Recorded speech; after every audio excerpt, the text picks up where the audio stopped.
I recently printed a really awesome looking Scarlet Witch model, and when I tried to print a Vision to put next to that model on the shelf, I had some ironic issues, specifically in like this area, like right here.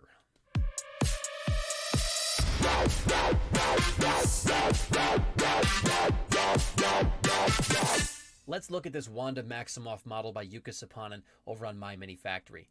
I love this model, and it came out spectacularly. I love the way that it looks even in the transparent resin, the red resin that I used. I'm probably not going to paint this thing. I'm more than likely just going to put a high gloss clear coat on this thing and stick it on the shelf. I wasn't even going to make a video about this. I just love the print so much. But then I tried to print a Vision to put next to it on the shelf, and man, oh man, I cannot print Vision's head. Couldn't imagine why.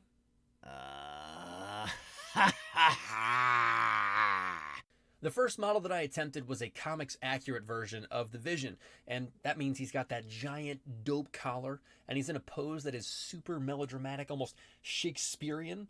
It looks super awesome. I've always loved Vision from the comics, and so this one really appealed to me. Now, I'd love to tell you who designed this thing, but I can't find an author listed anywhere, and I can't seem to find this listed on any other sites either. Even Fangs was only able to find the link that I've got down in the description. So hey, head there.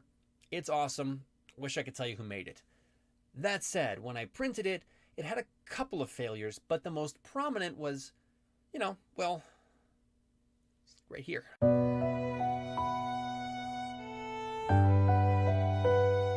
What happened to your head? The auto-generated supports just flat out failed, and his face just caved in. Like, it's bizarre how this thing looks. It kind of looks like a crescent moon. But look, I did consider trying to salvage this model by modeling in like Thanos' hand reaching in to rip out the stone from his head. And yes, I know that in the comics, Vision doesn't have the Mind Stone in his head. It's just a solar gem. But this is art, and I can do whatever I want with it. Either way, I'm not going to do that because it is a lot of modeling, and I'm not good at that kind of stuff. The other problem, of course, is the giant gash that runs horizontally across like the middle of the body on this thing, that even cuts off his fingertips and puts a rip in his cape. And yeah, sure, with a Dremel, I could probably turn that into like a battle damage type situation, but again, that's a lot of work. So look, I'm going to hang on to this thing, and maybe later on down the road, I'll feel ambitious and try some of this stuff with it. And if you want to see that, get subscribed. Otherwise, you'll have no idea what happens.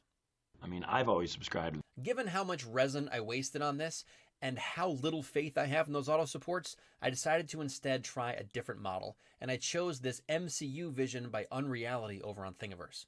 It is a fantastic model, and it bears such an uncanny resemblance to Paul Bettany. Fantastic work on this thing.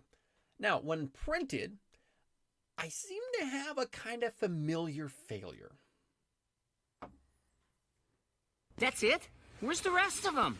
Thankfully, this one just failed right at the top of Vision's head in a much more predictable and easier to salvage manner. It kind of stopped right above his eyebrows, although I should also say just below the Mind Stone, so kind of feels cursed here. Now this one is an easy fix. I was able to just wash and cure the model, and then I measured it from the bottom to that flat top up there, and then I cut that model inside Prusa Slicer, popped it on the plate to print again, and boom, I've got the missing top chunk of his head.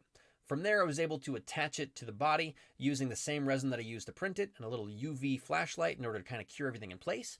And after a little sanding, a little filing, and of course throwing on an ultra high gloss clear coat, I think it looks pretty darn good.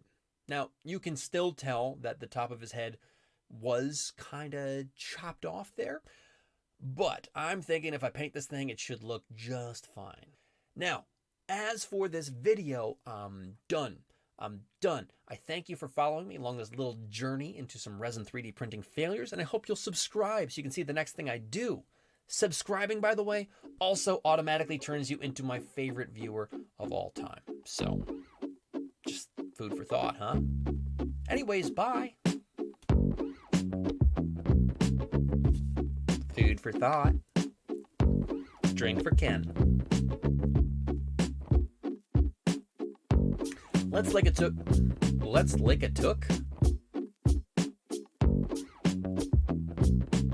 But that's okay, because his head's gone.